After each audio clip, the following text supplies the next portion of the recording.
Hello, everyone. Welcome to, what is it, the last but 1 week of lectures. And thank you all for joining us this morning. I know everybody's sort of ready to take a break. I know I am. So I appreciate your being here. And I hope we can have some fun. As usual, some announcements. And now, I think you know this already, but all our sessions are Office Hours Discussion Lab and tutoring are off this week. You and the staff deserve a break. The final exam will be in person unless you're absolutely unable to do that. There's an ed post where you, and there has been a Google form where you were able to send your requests to take the exam online. There's a homework that's due the Thursday after Thanksgiving, so 1 week after Thanksgiving, and as always, you get a bonus point for early submission. The day after that, your last project, project 3, is due. Now, when you come back from Thanksgiving, there will be a lab. So there, last week's lab was project 3. This week, there is no lab. But there will be one more lab the week after Thanksgiving on the material of what we're doing today. Let me just take a pause for any questions about logistical things.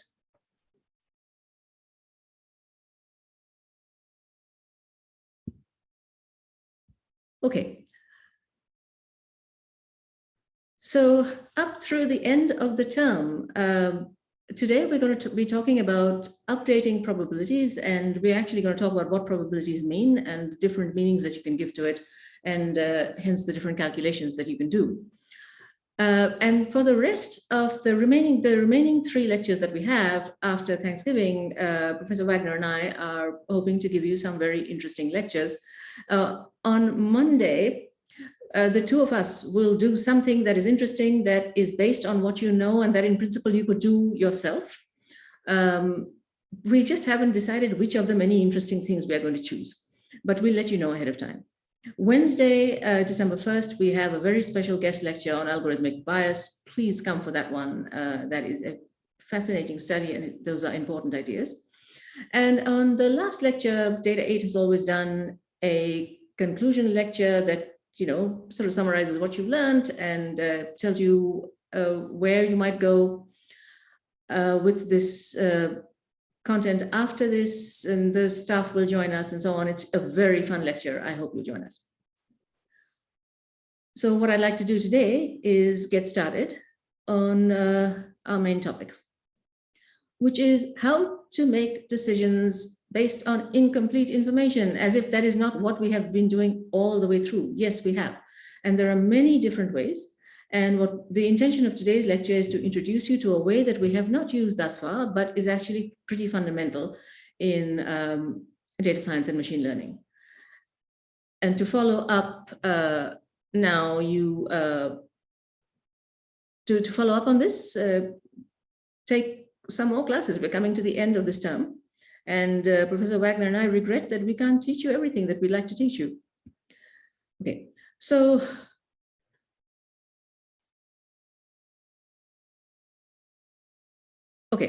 suppose we are trying to predict whether or not somebody had a disease. We have used k-nearest neighbors classifiers, right? So if you have historical data, and for the historical data, we know whether or not they had the disease, then we can use classification to make a prediction. And the prediction is a 1 or a 0. We are saying we predict this person has the disease, or we say we predict the person does not have the disease. But while we were covering that, there were many questions in the chat and some on Ed that said, well, supposing we didn't have that kind of detailed historical data. Supposing the historical data, what we know is just some proportions, right? So we know what proportion of person of this kind or that kind has the disease and so on and so forth. So maybe we can't predict a 1 or a 0, but could we predict something like a probability that the person has a disease? That is a very reasonable way to look at prediction. And that's what we're going to start today. So when our data are not granular about each individual, but what can we do when we use just proportions in our historical data set to make predictions?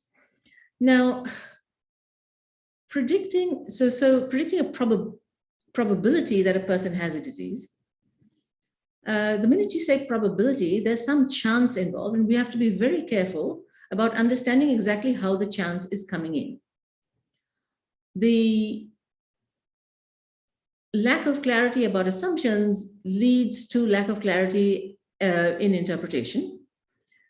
And if the assumptions are flat out bad, right, they're actually not very well connected with reality, then it doesn't matter how much math you do, the conclusions could be bad. So we have to pay a lot of attention to what the probabilities actually mean. Where is the randomness? And so what I'm going to do is start out with an example of where such decisions are made routinely in the medical profession. And so this, I'll give you an experiment that was done in the Harvard Medical School quite some decades ago, before these methods were very commonly taught. And so they asked 60 people a question about probabilities involving diseases. And the question had a lot of text, and we're going to pass through that and take a look at the answer. So the question is about people who may have some disease. So there's a population, and each person either has the disease or does not. What the medical school has is a test for the disease. And if a person takes a test for the disease, that test comes back positive to mean that the test thinks that they have the disease, or it comes back negative to mean that the test thinks that they don't have the disease. And that's wonderful. If the test were perfect, we'd be done, right? Patient, take the patient, give them the test, look at the result, and that's your decision. They have the disease, they do not have the disease, you can decide how to treat the patient. Unfortunately, tests aren't perfect. Tests get things wrong. And so the question is, in the light of information from an imperfect test, what decision can you make? So the question that was asked has multiple pieces of information in it. So you have a test to detect a disease whose prevalence is 1 in 1,000. That means that 1 in 1,000 in the population have the disease. There's something called a false positive rate of 5%. False positive, even if you don't know what it means, clearly it sounds like an error. And in these days of COVID, we are pretty clued in to things like false positives. So there is this disease, and you have a test which has an error rate. And now you have a patient who has had a positive result. So you, as the medical practitioner, what do you think is the probability that this person actually has the disease, assuming you know nothing else? That was the question. And so what we'll do is take a look at the start of an answer. So prevalence 1 in 1,000 means in the population, the proportion with the disease is 1 in 1,000. It's a rare disease. Okay, so suppose all you know about the patient is that they're in this population. Would you please post in the chat what you think is the probability that the patient has the disease, and especially why you think that?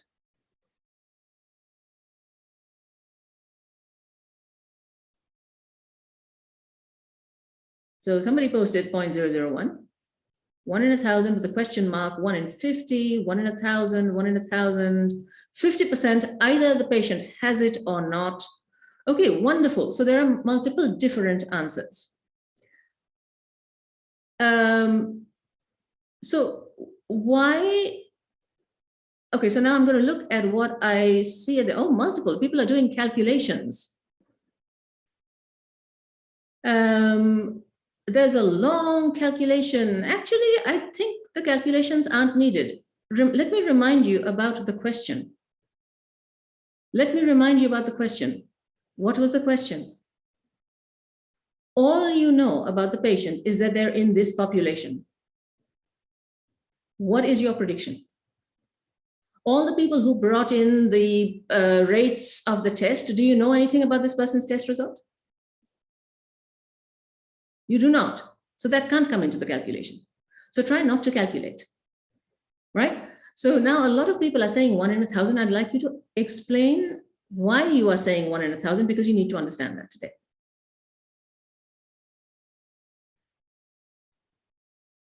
You are making an assumption, because the person is just any other person in the population. And so where do the chances come in? Who selected what at random? We are drawing a random person from the population, but we didn't actually draw anybody at random. And so what I now see on the screen, assuming the person is being drawn at random, we are assuming that the person is drawn at random from the population. That is a very key observation. The proportion in the population is 1 in 1,000. There's no doubt about that. If you say your answer is 1 in 1,000, then you have made an assumption. And you have made an assumption that this person is like a random draw from the population. Hold on to that thought, because that thought is going to be key.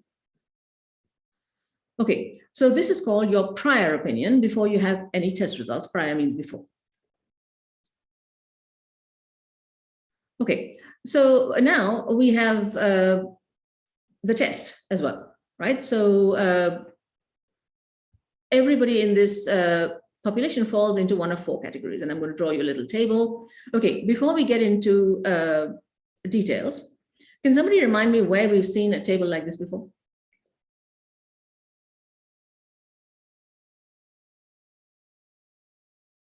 A/B testing, hypothesis testing, hypothesis testing, hypothesis testing. Yes. When we did hypothesis testing, there was a table just like this, which is that the truth was either that the null hypothesis held or the alternative held. And then you had the test result, right? And so the test result would be, okay, we're going with the null or we're going with the alternative. And, you know, in some cases you may be right, in some cases you may be wrong. It was exactly this 2x2 table. Of course, we had null and alternative instead of no disease and disease. But it was exactly this 2x2 table. Let me tell you something about this 2x2 table. It seems like a very simple little thing.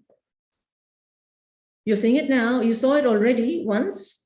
You're seeing it for the second time in this class. We're going to use it differently than we used it when we were doing hypothesis testing.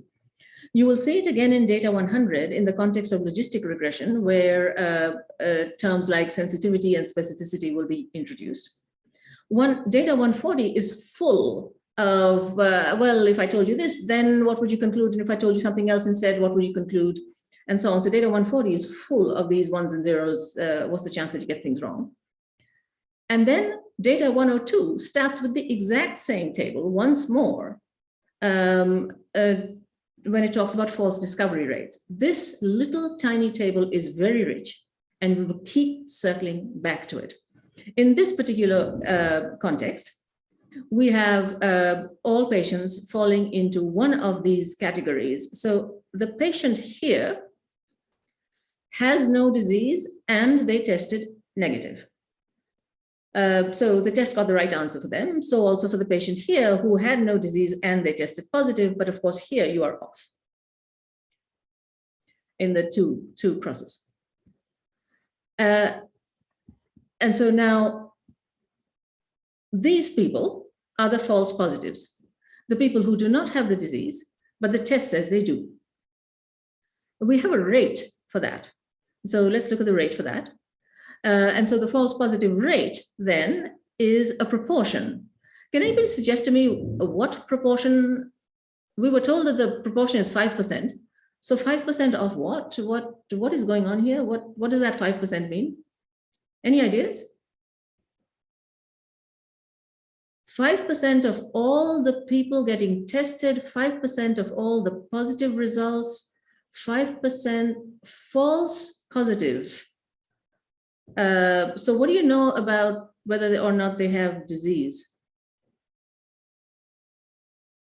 5% of the patients with no disease, yes, they don't have a disease, and yet your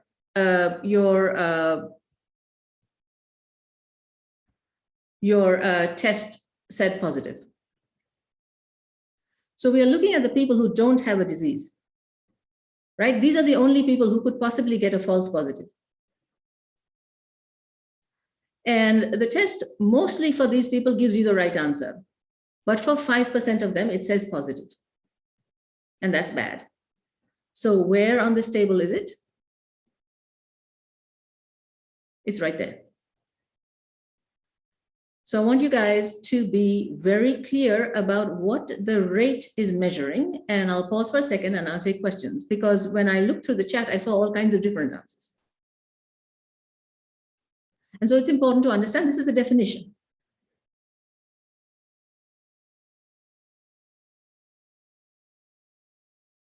The base of the false positive, everybody who does not have the disease, right? And the numerator is among those who test positive. Okay, so what is the percent in, if you look at the people who test, who have no disease, then what is the percent who test positive? It is 5%. So out of this row, this test positive cell has 5% of the people. So let me remind you again what the question was. So the question was, the person is found to have a positive result. You now have to say whether or not they have the disease. And the most common answer was 95%. That happens to not be the right answer. So let's examine this answer. Okay, so where did the 95% come from? It's 100% minus our 5%. It's the percent in this cell. They have no disease and they test negative. And it's a percent out of what? It's the percent out of the people who test, who don't have the disease. So what question has been answered by the 95%? If your patient is picked at random and they don't have the disease, then what's the chance that they test negative? That's 95%. Among patients in this row, 95% of them are in the test negative cell. Was that the question though? So 95% was the answer. We know this is the percent of patients who tested negative among those who had no disease, but the question asked, what is the chance of the person having the disease if they tested positive? Is that the same question? Sure looks different to me. Our answer did not address this question, right? That answer of 95% does not address this question. And so the reason we're spending a lot of time at this level is trying to understand the question very carefully. And so what we are now going to do is to actually address the question that is asked. What is the chance that the person has the disease if we know that they are positive? Well, these participants didn't do so well. Only 11 out of 60 got the right answer. Let's see if we can do better. Okay, so one of the things that we have to take into account is what information do we have? So we know the prevalence in the population of the disease. It's 1 in 1,000 in the population. We know that the false positive rate of the test is 5%. So if the patient does not have the disease, we know the chance that the test will say they do. But there's actually a missing piece of information that we cannot infer from everything that we have. That is, how well does the test do with people who do have the disease? So the problem did not actually give us the true positive rate. All right, so if the person has the disease, what does the test do for them? Can the test tell us that they don't have the disease? Maybe. What the people were allowed to assume, and they assumed without being told, is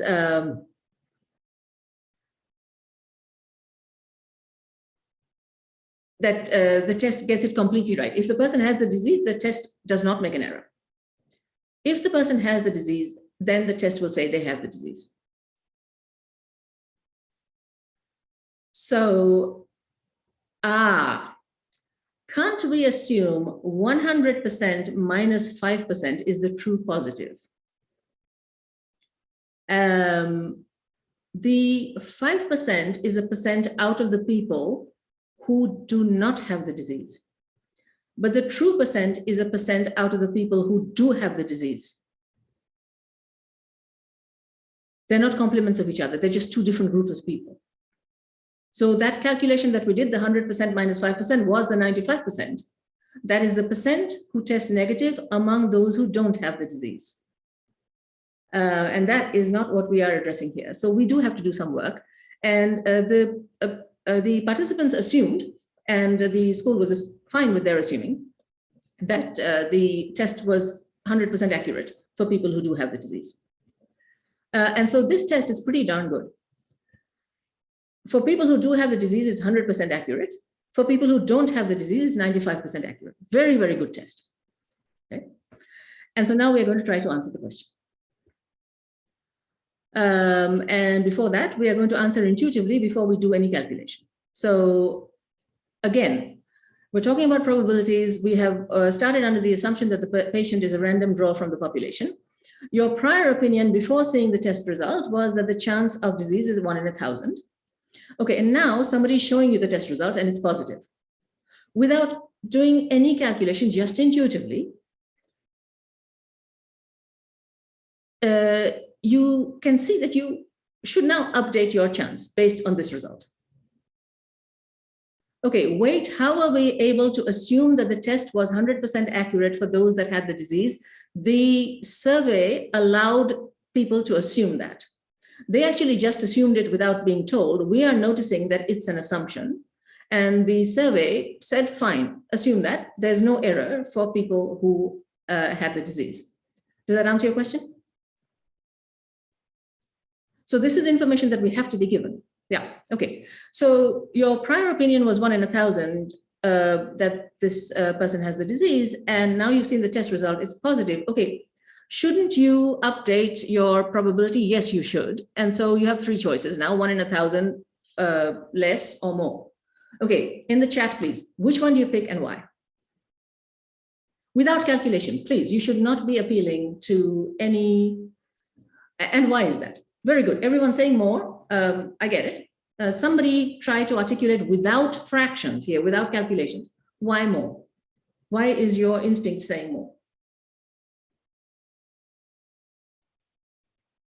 You have a positive result. We're assuming that the test is 100% right.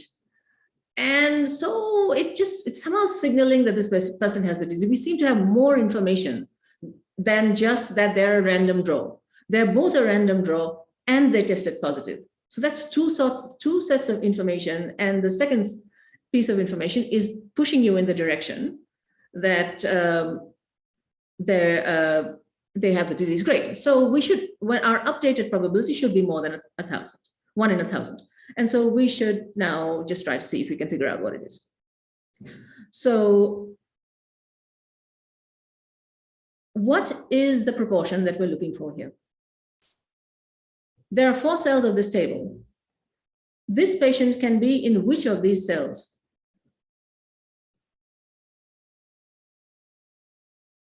What do we know? The right column. We know that they tested positive. So we know that they're there. All right? And we want, so among these people, we want the fraction of what?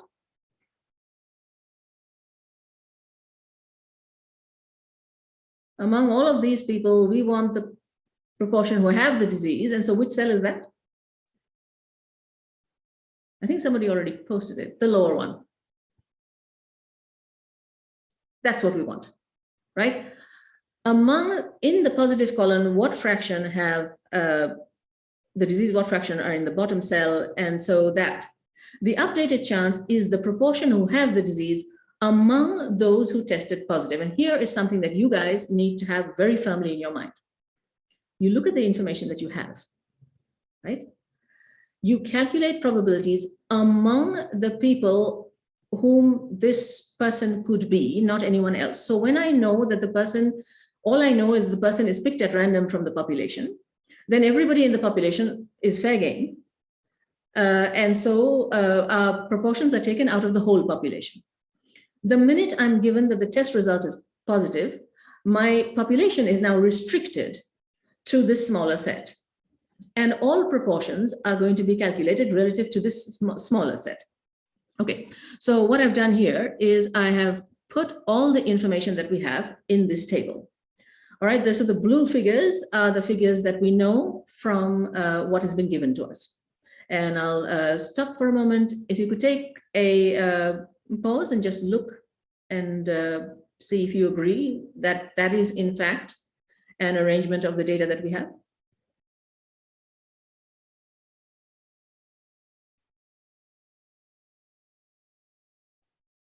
Yeah, somebody is confused. Why is a disease not 0 in 1,000? Hold on, we'll do a calculation. Do you agree that if you didn't know anything about the person, the chance of disease is 1 in 1,000? Everybody? Yes? And so that's the row total, if you like, right? And so also 999 out of 1,000, that's the complement. In the population is the percent who don't have the disease. Terrific. If you focus just on the people who had the disease, then 100% of them will test positive. So in this cell, you have 100% of that row, and therefore you have the complement in the corresponding cell. If you just focus on this row right here. Okay, there's a lot of questions about no false negatives. That is correct.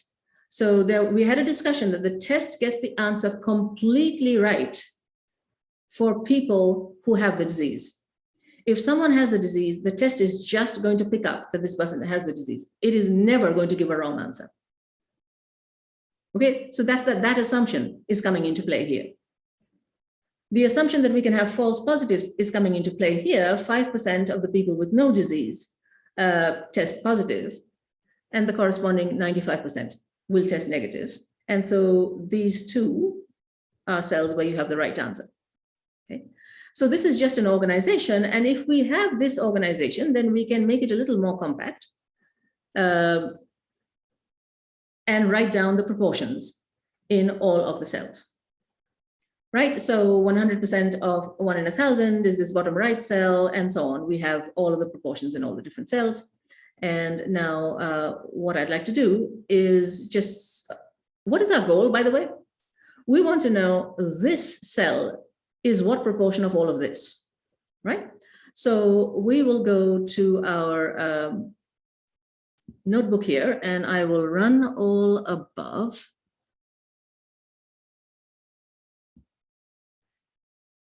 Okay, why isn't there a false negative? Because the survey assumed that the test gets the answer completely right if the person has the disease. Define for me what a false negative is. Does the person have the disease or not? In reality, they have the disease. What does the test say? The test says no. We have assumed that's not possible. We have assumed that if the person has the disease, the test is going to say yes. Okay, so what we have done here is we have written a little function called create population table that takes two arguments. It takes your prevalence, that is the prevalence of the disease, and a population size, and it assumes that the test specifications are just as we have now. The false positive rate is 5%, and the true positive rate is 100%. And somebody has asked the eternal question of what happens on an exam. Do we just assume, or will that be provided in the problem? One of two things might happen. It may be provided in the problem, or some set of information may be provided in the problem. You might be asked to do a calculation and to say what you are assuming. And so that is why you're paying so much attention here. Okay, so what this function does, it actually creates a population, and I've given it a size of 10,000. It's going to create a population of size 10,000 for in where the disease has a 1 in 1,000 prevalence, and the test results, there are 5% false positives and 100% true positives. Okay, so these are your 10,000 people here. Now, what I would like is to generate a table of the sort, the actual result is no disease or disease, and the test result is positive or negative. What is the method that I use on this table to get that summary? Group, says somebody. Group, says somebody else. Pivot. Thank you.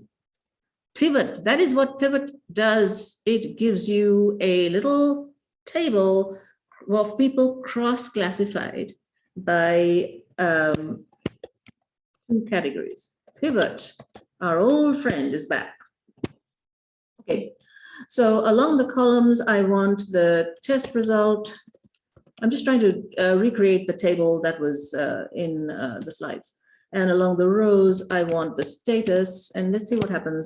And I just want to count, so I want to do the default thing that pivot is doing.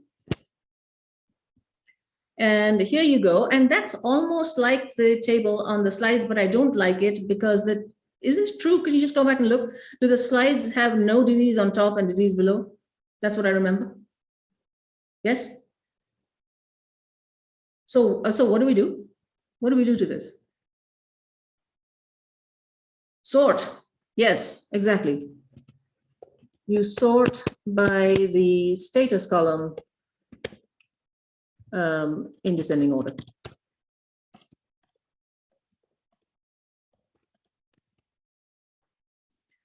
Okay, there you have it.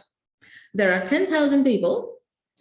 The prevalence of the disease is 1 in 1,000. So how many people should have the disease? 10. Is that what you're seeing?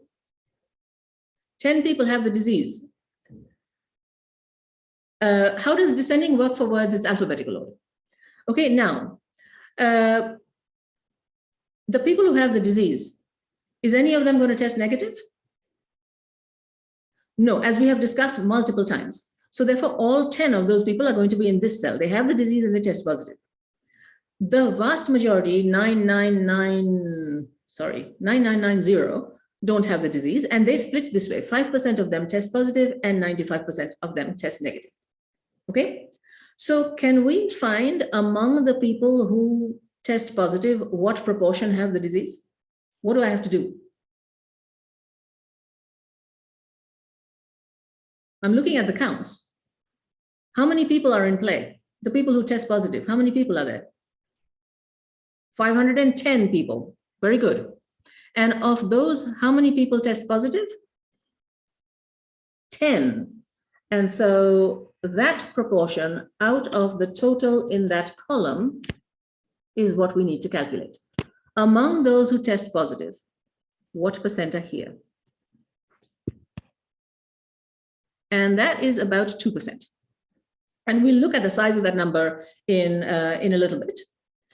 What I want to do is tie this into chances under the assumption that a patient is picked at random from the population.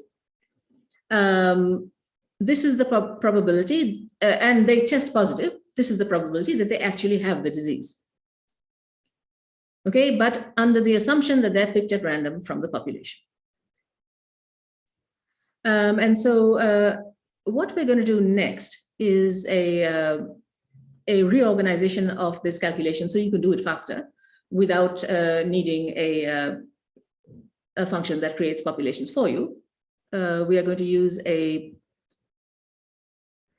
visualization, and we're going to formalize the method. So this method that we have used is called Bayes rule, and it is used to update your probabilities based on new information. This is very, very important in machine learning because we did a prediction. We took people with a historical sample of chronic kidney disease data, and we predicted we made a model. We said, we're going to predict in this way. But then once we've predicted, we learn for those people also whether our predictions were right or wrong. And then we should be able to update our model based on that, right? So it is important to be able to update your probabilities based on new information, because new information keeps coming in. And so as a practical tip, what happens here is that you have a multi-stage experiment. In our case, the person first has the disease or not, and then they get tested and the test comes back positive or not. This is the calculation where I give you the result of the test, that I give you the result of the second stage, and I ask you what you now think about the first stage. And this result is the foundation of much of data science, to the point that it has walked into popular culture. Anybody recognize this person? Or am I just showing my age here? Sheldon. That is Sheldon using Bayes' rule right here. Sheldon is using Bayes' rule right here. This thing is Boole's inequality, but never mind. Sheldon is using Bayes' rule right here. He was trying to figure out how long he was going to live, and he wasn't satisfied. The answer he was getting from Bayes' rule did not agree with what he wanted to do.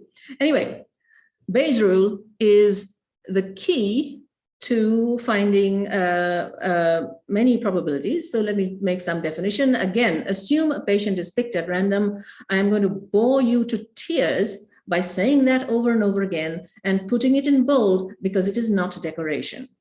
Assume a patient is picked at random from the population, then our prior opinion was the chance of disease is 1 in 1,000. And now that we know the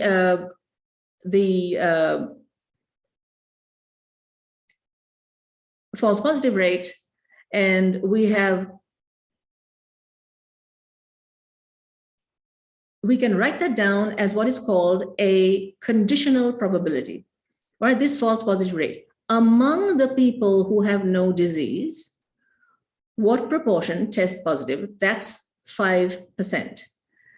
And this is read, the chance that the patient tests positive given that they have no disease. And you should understand very deeply that given that they have no disease is the same as saying among those people that have no disease. Assuming, of course, you're picking the person at random, right? So once you are given information, these people become your whole set, and all proportions are calculated relative to the proportion here. Now, we want a particular conditional probability. We want the chance that the patient has the disease given that they test positive, right? We want the chance that they have the disease given that they test positive. This is a vertical bar. This is not a division sign. This is a vertical bar. It's just standard notation. So that's the probability that we want. We actually found it using our table. What I'm going to show you now is another visualization, which is very helpful. And once again, in bold up at the top, assume a patient is picked at random. And if you write that down every 2 minutes, I will be grateful. Right? Because that is a very important statement. Otherwise, none of this is correct. Okay, so what we're going to do now, instead of arranging our data in a table, we arrange it in every 3 minutes. I think that's not sufficient. Okay, every 2 minutes. Assume the patient is picked at random. Here we go. Okay, this is called a tree diagram. This is called a tree diagram. We have arranged our data. This is much easier to draw by hand than making tables and cells. So the patient either has a disease or doesn't. Either way, they either test positive or they don't. Okay, and so what these numbers are the proportions based on the information you have at this stage. All right, so at this stage, the person is just a member of the population. So the proportion with the disease is 0.001. The proportion without the disease is the complementary 0.99. Here, this patient has the disease. So among those people, the proportion who test positive is 1, and the proportion among those people who don't have the disease, the proportion who test positive is 0.05. Okay, so now where did all these numbers come from? These numbers are frequencies, they're rates. The testing company has to be very clear that it knows those numbers really well. The tests have to be tested and they have to be approved. And in order to do that, the company that runs the test just has to know if the patient has no disease, what fraction of the time is my test going to get it wrong, right? They also have to know if the patient has the disease, what fraction of the time is my test going to get it wrong. And this, you cannot intuit. This comes from the testing company. This is facts about the test. This comes from historical knowledge about the population. So where's the probability?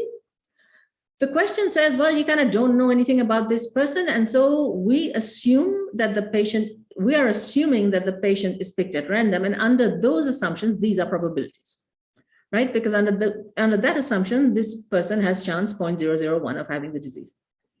Okay. And so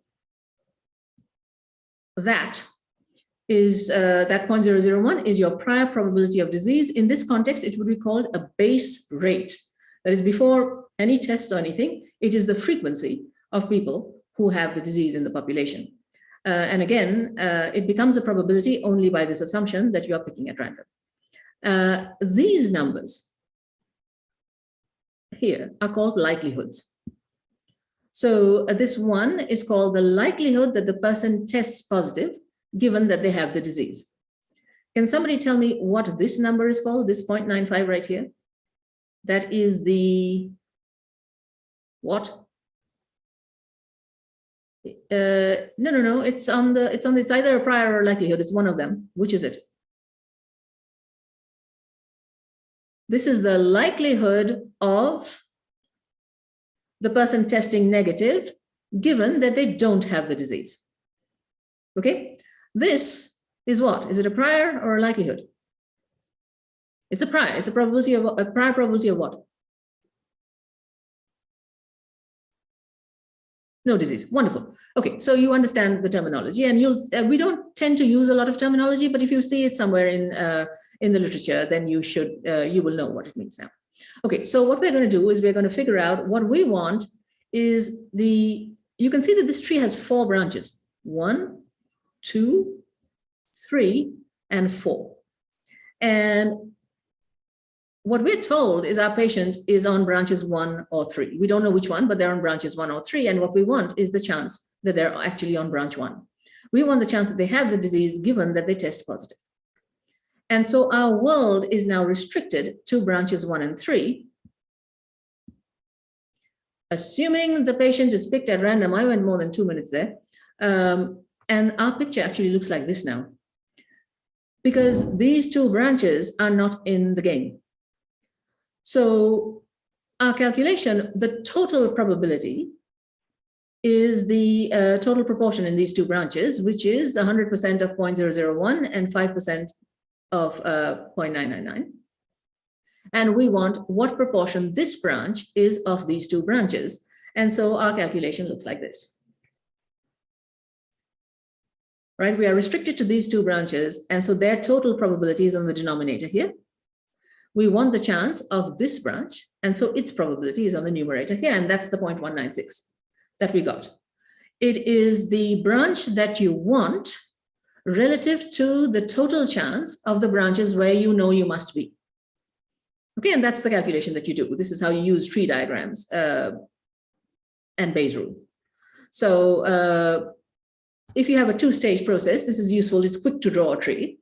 And if your given information restricts your outcomes so that some of the branches are possible and some aren't, then all the chances have to be calculated relative to the chance of what is possible. And so in our example, only the branches ending in positive were possible. And so the denominator was their total chance. The numerator was the chance of the branch where our event actually occurred. And Alex gets the gold star today, assuming the patient is picked at random. Thank you. In that case, all of these are chances. Okay, so now we're going to look at the answer some more. So our new population is the positive test column precisely. Okay, so now we're going to take a look at the size of the answer. Okay, so once again, assume a patient is picked at random. The prior probability of disease was 1/10 of 1%, right? So now we have a positive test result, and our posterior probability of disease, this is the name for the probability once you have updated it after including the information from the test. Posterior means after, post, after. Our posterior probability, we calculated it and came out to be 2%. Okay, so what did we say earlier? We said that, the patient has tested positive, so our updated probability should be larger than 1 in 1,000, is it? Is it larger? Yep, it is. Sure it is. 2% is bigger than 1/10 of 1%. It's bigger, yes? But isn't it still tiny? I'm looking at this test and it's really accurate, right? For the people who have the disease, it gets it completely right. For the people who don't have the disease, it does make an error, but only 5% of the time. It's a fantastic test. But what am I saying? This person went in, they got the test, and it came out positive, and we're going to tell them, there's only about a 2% chance you have the disease, whatever. That is just weird. That is just weird. And so we now have to look very hard at what is going on here. The calculation isn't wrong, but the interpretation matters. Okay, so what was the assumption? Yeah, that. Assume a patient is picked at random. We're trying to use our intuition. When people go to get tested for a disease, are they picked at random from a population? No. Typically, people go to get tested for a disease because somebody, either they or their doctor, thinks they may have the disease. That is not a random draw, right? And so our intuition is based on that common situation where the patient is going in because they think they have the disease. They are not a random draw. That is why our intuition does not agree very well with this particular assumption that we have here, that a patient is picked at random. That is a very sort of artificial example.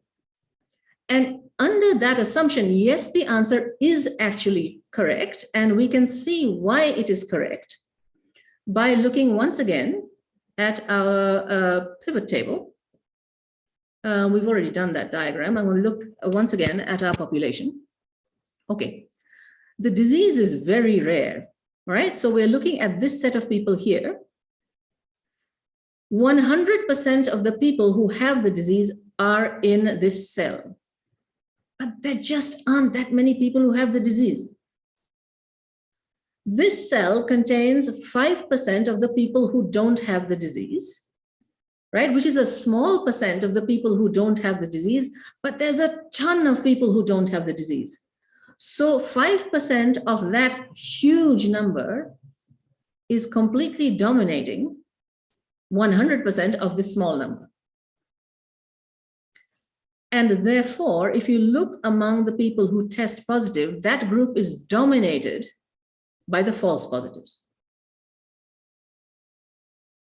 The true positives are a very small fraction, just about 2%. And so what is very much in play here is that assumption that the person was drawn at random from the population, therefore their prior chance of disease is 1 in 1,000, and that is not an assumption that is typically what is going on. And so now we get into, okay, why do you go to get tested? Because you think you have a chance of the disease. Where is that chance coming from? Nobody picked you at random from anywhere. Where is that chance coming from? It is coming from your mind or from your doctor's mind. And these are called subjective probabilities. So we already know that a probability of an outcome, we can think of it as a frequency with which it will occur, but whether or not you have the disease, you are not going to be replicated independently millions and zillions of times, and we're going to look at what proportion of the time you have the disease and what proportion of the time you don't. That doesn't work that way, right? So it is your subjective degree of belief that you have the disease. And it is, look, your subjective degree, your probability may differ from your doctor's probability, your doctor's subjective probability that you have the disease. Two people may have two different subjective probabilities of the same event. What is the base rate for having COVID depends very much on which population you're talking about. So why use these? Because not everything fits the frequency rate, and this I'm uncertain, and I kind of think, yeah, you know what, 75% chance. This is a very natural assumption that people make. And so it is a way of quantifying uncertainty even when there is no physical randomization. We use it all the time. People bet on the result of sports games. What is the chance that this team is going to win, right? Well, that there is no frequency interpretation of that. If you play those players over and over again, they're going to die of exhaustion. So there's the chance of getting a bowl game and so on. And so now what I'm going to do is I'm going to say, supposing the doctor said, oh, you know, I think there might be some chance that you have this disease, maybe 10%. Then this belongs to the test. This belongs to the doctor's subjective opinion. What happens if they just say 10%, which is relatively small compared to are 1 in 1,000, 10%. If the prevalence was 10%, now if you look under the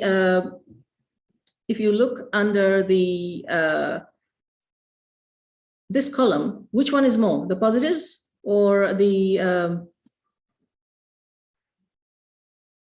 true positives or the false positives? The true positives are more. And the chance that you want is 1 in 1,000 divided by, what's the total there? 1,450. Okay, and you can do this by the tree diagram as well. Suddenly, it's more likely than not. Even if you just have a tiny 10% chance of the disease, and if your chance of the disease is a coin toss, right? So 50% chance, then suddenly you totally dominate. And this chance comes out to be about 95%. So if you look at, what is it? 5,000 divided by, what's the total here? 5250?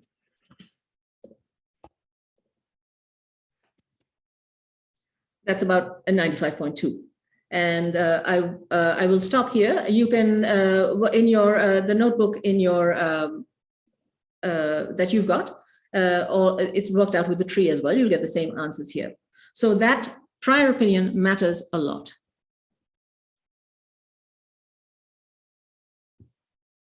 And I am trying, okay, let me stop screen sharing.